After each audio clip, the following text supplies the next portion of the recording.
السلام علیکم ورحمۃ اللہ۔ آج ہم ایک بڑے حساس اور بڑے اہم ایشو پر بات کرنا شروع کر رہے ہیں۔ اصل میں یہ موضوع ذرا طویل ہے اور یہ موضوع ہے خاندانی منصوبہ بندی، جس کو ہم فیملی پلاننگ کہتے ہیں۔ اس کے بارے میں بات کرنی ہے۔ بات تو مختصر بھی کی جا سکتی ہے، لیکن کچھ ایسا مائنڈ سیٹ بنا دیا گیا ہے عوام کا کہ اب اس کے ہر پہلو کو ڈسکس کرنا پڑے گا، تو یہ شاید ہمیں 2-4 نشستوں میں یہ بات مکمل کرنی پڑے گی۔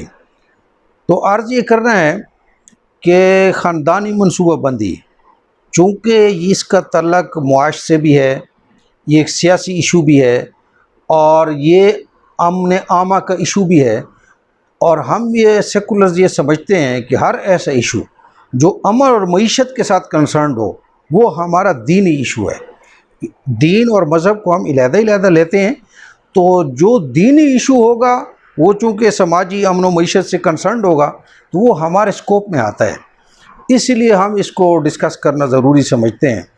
اب فیملی پلاننگ جہاں تک تعلق ہے، ہم اس میں یہ عرض کرنا چاہتے ہیں کہ اسلام فیملی پلاننگ سے منع نہیں کرتا، بلکہ اسلام میں تو مطلوب ہے یہ فیملی پلاننگ۔ ہمارا تو یہ دعویٰ ہے کہ اسلام ہی پہلا مذہب ہے جس نے فیملی پلاننگ کا کنسیپٹ دیا ہے۔ اس کو آپ سمجھنے کی کوشش کیجئے۔ فیملی کسے کہتے ہیں؟ فیملی کا پہلا یونٹ ہے میاں بیوی، یہاں سے گھر شروع ہوتا ہے۔ فیملی پلاننگ کسے کہتے ہیں؟ اس فیملی کو چلانے کے لیے جو بھی آپ تدبیر کرتے ہیں، اس میں اپنے گھر چلانا ہو یہ بھی فیملی پلاننگ ہے، کس کے ساتھ رشتے رکھنے یا نہیں رکھنا یہ بھی فیملی پلاننگ ہے۔ چونکہ عام طور پر ہم فیملی پلاننگ اولاد کے بارے میں لیتے ہیں، اولاد کی تعداد کتنی ہونی چاہیے، ان کی پرورش کا سامان کیسے ہونا چاہیے، اس کو فیملی پلاننگ کہتے ہیں۔ تو چلیں اسی سے ہم بات شروع کر لیتی ہے۔ تو اولاد جو ہے وہ کتنی پیدا کرنی ہے، زیادہ بچے پیدا کرنے ہیں، کم بچے پیدا کرنے ہیں، یہ فیملی پلاننگ ہے۔ اب یہ اس کے بارے میں قرآن پاک میں تو کہیں پر کوئی آرڈر نہیں دیا گیا کہ کم پیدا کرو یا زیادہ، ایسی کوئی بات قرآن میں ہے ہی نہیں۔ قرآن پاک میں فیملی پلاننگ کے ساتھ جن 2 آیات کو نفی کیا جاتا ہے، لا تقتلوا اولادکم من املاق یا من خشیۃ املاق، یہ دونوں آیات، اس کے بارے میں تو ہم اگلی نشست میں بات کریں گے۔ یہ بہرحال فیملی پلاننگ کے ساتھ ان کا کوئی کنسرن نہیں ہے۔ احادیث میں آپ کہتے ہیں تو وہ اگلی بات ہو جاتی ہے۔ تو احادیث کی بنیاد پر تو ہم سمجھتے ہیں کہ قانون سازی سیکنڈری ایشو ہے نا۔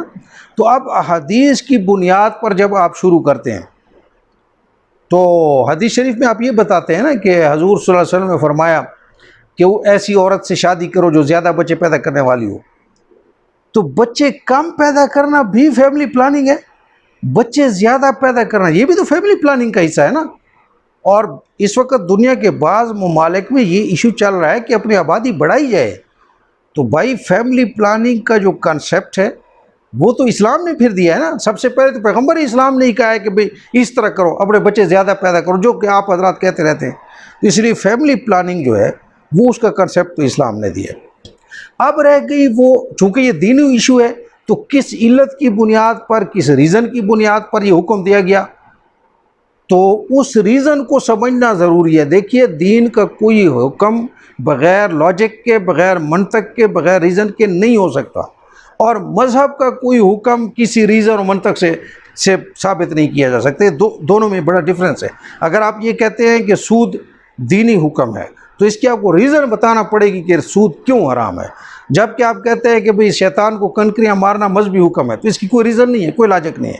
تو اسی ریزن اور لاجک جو حدیث میں بیان کی گئی ہے اسی پر ہم انشاءاللہ آگے جا کے ثابت کریں گے کہ فیملی پلاننگ کرنا مطلوب ہے، نہ کہ نہ کرنا مطلوب ہے۔ لیکن اس سے پہلے میں ایک چھوٹی سی بات اور عرض کرتا ہوں۔ دیکھیے ایک ہے عقیدہ، بطور مسلمان ہمارا یہ عقیدہ ہے کہ اولاد اللہ دیتا ہے، جس کو چاہے زیادہ دے، جس کو چاہے کم دے، جس کو چاہے بالکل نہ دے، یہ خود خدا ہی دیتا ہے۔ اگر آپ اپنے بچوں کو کم کرنا چاہتے ہیں تو چاہے اس کے لیے جو بھی طریقے اختیار کریں، عزل کریں، کنڈوم کریں، حتیٰ کہ رحم کا آپریشن بھی کرا لیں، تو پھر بھی ہوگا وہی جو اللہ چاہے گا۔ آپ کی ان اسباب سے اولاد کم نہیں کی جا سکتی۔ اگر آپ اولاد کو بڑھانا چاہیں، اس کے لیے چاہے جو ہے نا آپ سروگیٹ مدر تک ہائر کر لیں، چاہے آپ جو ہے ٹیسٹ ٹیوب بیبی کے ساتھ اپنی اولاد کو بڑھانا چاہیے، جو بھی آپ اس کے لیے طریقے اختیار کریں، ہمارا یہ عقیدہ ہے کہ آپ نہیں بڑھا سکتے جب تک اللہ نہ چاہے۔ تو عقیدہ یہ ہے، اولاد بڑھاتا بھی اللہ ہے، کم بھی اللہ کرتا ہے، نہیں بھی اللہ دیتا۔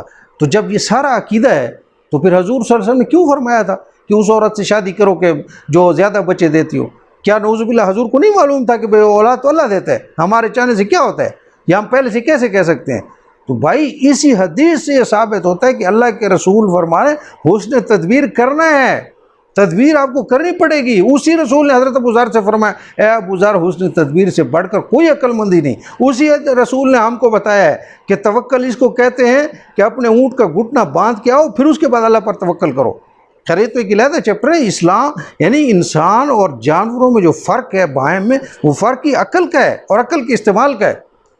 بہرحال عرض یہ ہے کہ ہم یہ سمجھتے ہیں، یعنی مسلم سیکولرز کے پلیٹ فارم سے ہم یہ سمجھتے ہیں کہ ریاست کو صرف دو چیزوں کے ساتھ کنسرن ہونا چاہیے۔ مذہب ایک فردی معاملہ ہے، وہ دو چیزیں امن اور معیشت۔ تو اسلامی ریاست کے ذمے ہے کہ وہ ان دو چیزوں کو ایڈریس کرے۔ اچھا خیر، یہ تو درمیان میں بات نکلے کہ اسلامی ریاست پتہ نہیں، اب کہنا پڑتا ہے، لوگ آج کل کہتے ہیں پتہ ریاست بھی کیسے اسلامی ہوتی ہے اور نہیں ہوتی، ریاست ہوتی ہے، اب اس کو بھی آپ اسلامی کہیں۔ تو اگر کہنے ہی پڑے تو ہم یہ بھی عرض کر دیتے ہیں کہ ہم اسلامی ریاست میں اور مسلمان ریاست میں بھی فرق کرتے ہیں۔ یہ جتنے گلف کنٹریز ہیں ہم ان کو مسلمان ریاست سمجھتے ہیں، اور جتنے اسکینڈینیوین کنٹریز ہیں ہم ان کو اسلامی ریاست سمجھتے ہیں۔ آپ حضرات اس پہ ناراض نہ ہو، اس کو کسی اور وقت ڈسکس کر لیں گے۔ اینی ہاؤ، چونکہ آبادی بے تحاشا، بے ہنگم، ان پلانڈ جو پاپولیشن بڑھے تو اس سے امن کا مسئلہ بھی پیدا ہوگا، معیشت کا مسئلہ بھی پیدا ہوگا۔ تو ریاست چلے اسلامی ریاست، اس کا یہ بنیادی کام ہے کہ اس پہ فوکس کرے اور اس کے لیے تدبیر کرے۔ تو اسی لیے یہ فیملی پلاننگ کے ایشو کو ہم تفصیل سے انشاءاللہ نیکسٹ کسی نشست میں آگے رفتہ رفتہ بڑھیں گے۔ پہلے آیات کی تشریح کریں گے جو آیات میں ہیں، پھر احادیث پہ بات کریں گے انشاءاللہ العزیز، اور اس موضوع کو ہم پوری طرح لیں گے۔ آج صرف جنرل ٹاک تھی اس بارے میں کہ فیملی پلاننگ کرنا وہ اسلام میں ممنوع نہیں ہے بلکہ اسلام میں مطلوب ہے۔ السلام علیکم ورحمۃ اللہ۔